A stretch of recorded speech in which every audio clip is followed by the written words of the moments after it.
Olá, turma, tudo bom? Hoje vai ser a nossa terceira aula, tá certo?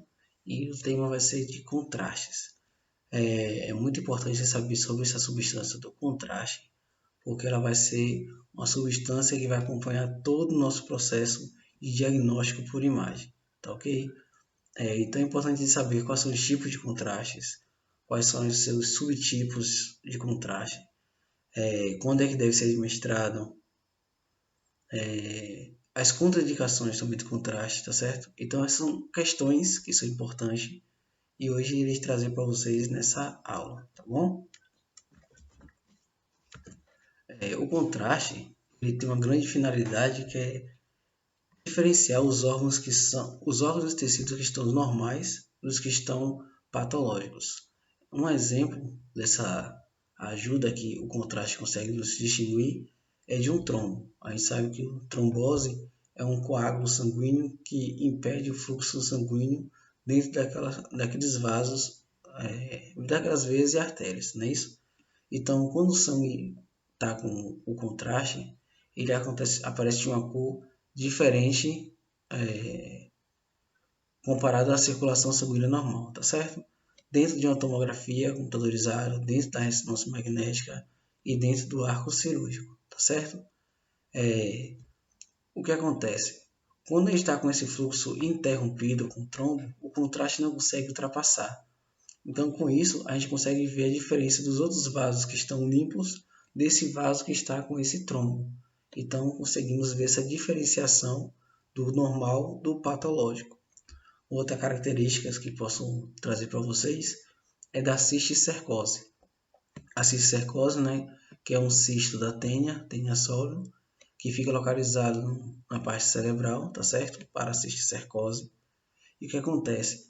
Com a introdução do contraste, a circulação sanguínea na parte cerebral, o cisto ele vai ser um pouco mais irrigado comparado ao restante do cérebro. Então, com isso, conseguimos ver uma diferença na imagem de pontos específicos que não é normal, tá certo? De uma imagem comum de um cérebro saudável.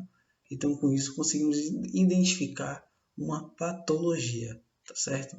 Então, com isso também é um outro exemplo e como conseguimos ver uma diferenciação de um normal para um patológico com o uso do contraste, tá bom? O contraste eles são constituídos em iônicos e não iônicos.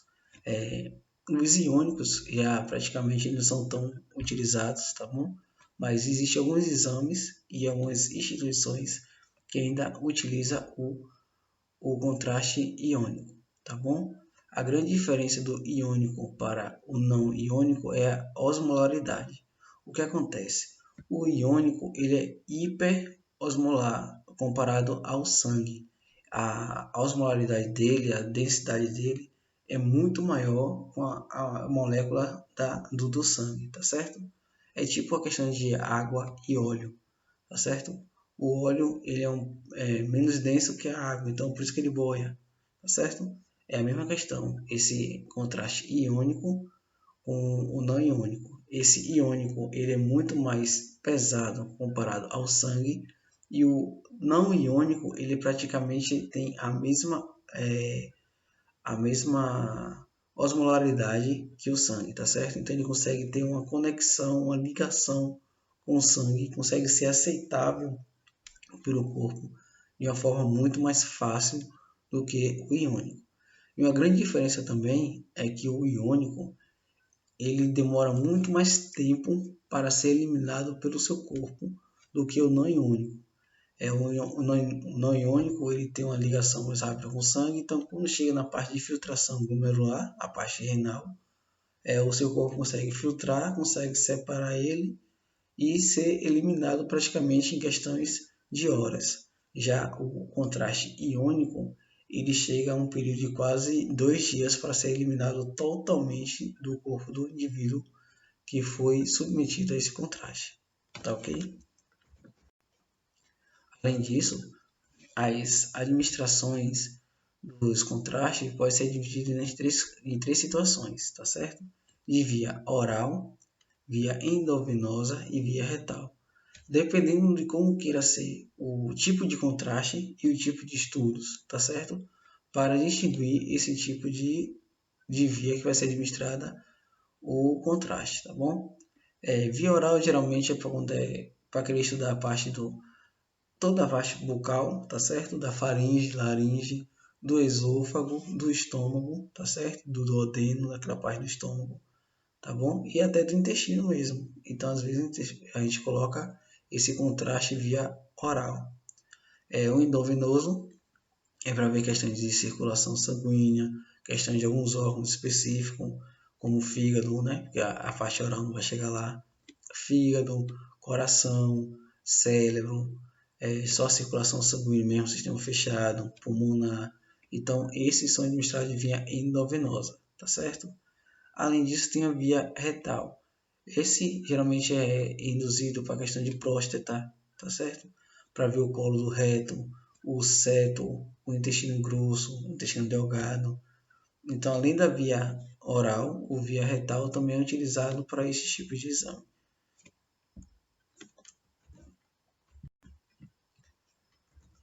Os tipos de contraste, pessoal, são os contrastes de sulfato de bário, tá certo? E o sulfato de bário, ele é administrado aonde? Ele é administrado em radiologias convencionais. Todas as radiologias utilizando a radiação X.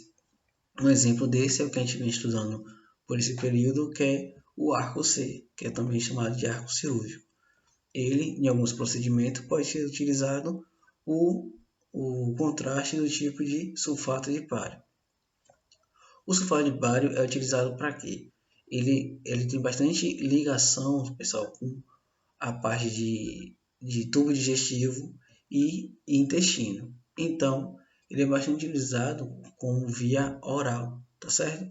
Então, se você vai fazer um procedimento e vai precisar fazer um estudo do esôfago, um estudo do coração, do estômago, perdão, a parte do sistema digestório, então é bastante comum você ver usando a administração do sulfato de bário, tá bom? Além disso, temos também o tipo do iodo, tá certo? O contraste do tipo iodo, ele é utilizado na tomografia computadorizada, tá bom? Na ressonância magnética e além disso também é utilizado no arco cirúrgico. Por quê? Porque o contraste do tipo de iodo, ele consegue ter uma ligação muito mais fácil com tecidos lisos, tá certo?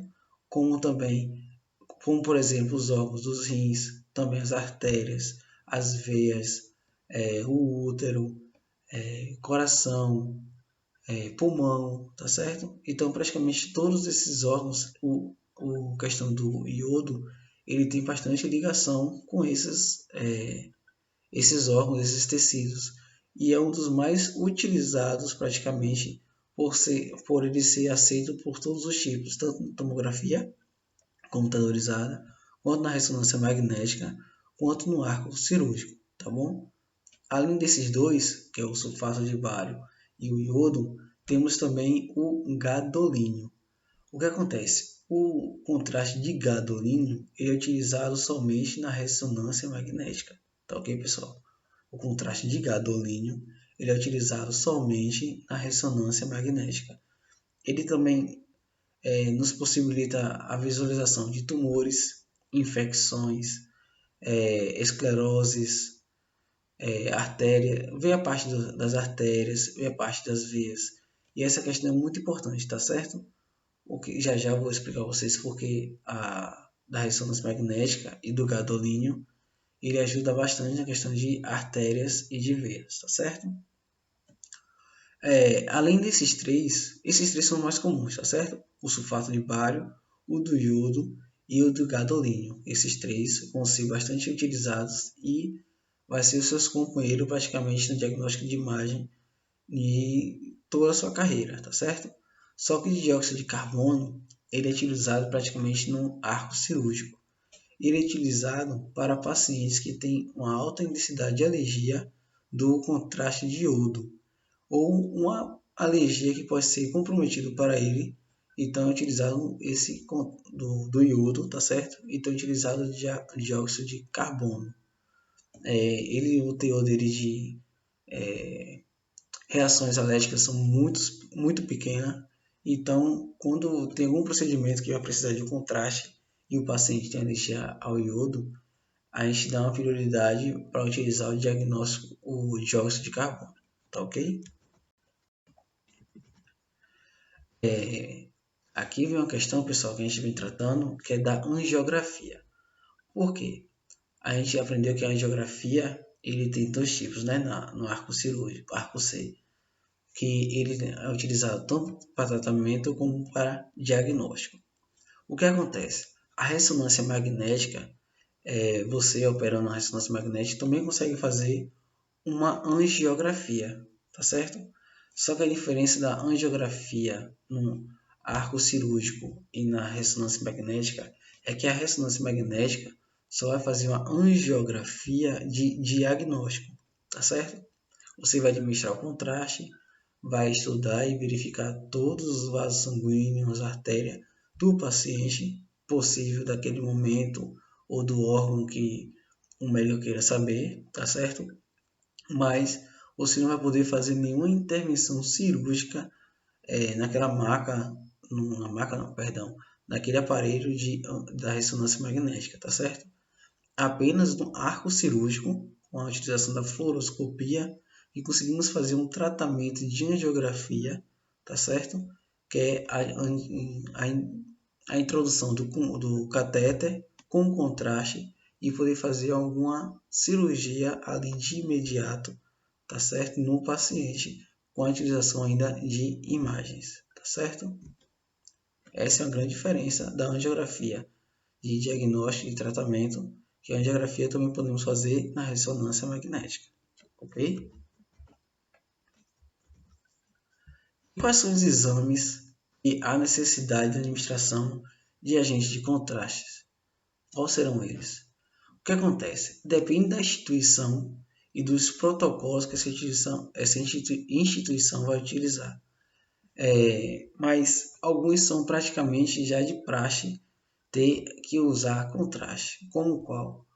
Como exame de próstata, tá certo? Na ressonância magnética de colo de útero, também utiliza o contraste. Exame de pelve, utiliza contrastes, tá certo? Questão de hipotálamo, às vezes também utiliza contrastes, tá certo? Só que esses exames, além desses que são fixos praticamente em todas as instituições, vão ser o protocolo de utilização de contrastes, mesmo que o médico não passe, mas está lá o médico na receita, né? Passou a fazer exame de pelve. Mesmo que ele faça assim com contraste ou sem contraste, não importa. Quando ele faz assim, exame de pelve, tem praticamente 90% das instituições que vão fazer esse tipo de procedimento. Lá o paciente vai ser submetido à injeção de contraste, tá ok? Então, sempre que.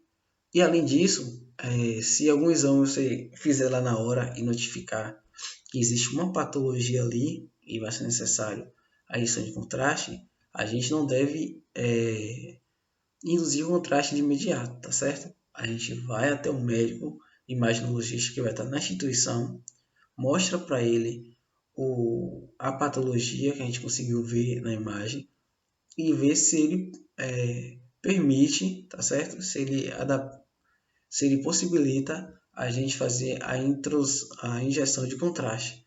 E ele vai fazer o cálculo, né, para o peso do paciente, a quantidade de contraste que vai ser administrada para aquela visualização, tá certo? Ou seja, mesmo que o médico não tenha dado na via, né, de exame, o médico imaginologista ele tem esse poder de dizer se vai colocar o contraste ou não naquele procedimento que está fazendo, tá certo? Uma outra pergunta é que se sempre que fizer algum desses exames é necessário o uso de contraste.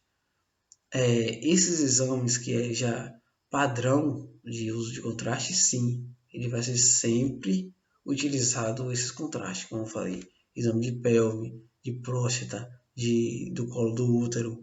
Esses vão ser exames que vai ser de praxe, obrigatoriamente, o uso de contraste, tá certo? Mas vai ter algumas instituições que, exemplo, exame de, deixa eu ver, exame de pulso para ver a parte da circulação, ele não vai ver, perdão, circulação do tendão, ele não vai colocar contraste. Tem outros que podem colocar um contraste específico que vai verificar se tem calcificação naquele tendão, entendeu? Tipo assim, vai ter alguns exames em algumas instituições que vai ter no protocolo o uso de contraste e em outras instituições vai ter o protocolo que não vai colocar o contraste. Vai depender do paciente, se ele tiver, e se o médico imaginologista que estiver no dia lá dos exames, se ele admitir e dizer que tem que colocar o contraste para saber e diagnosticar aquela patologia, tá certo? Que estiver no paciente.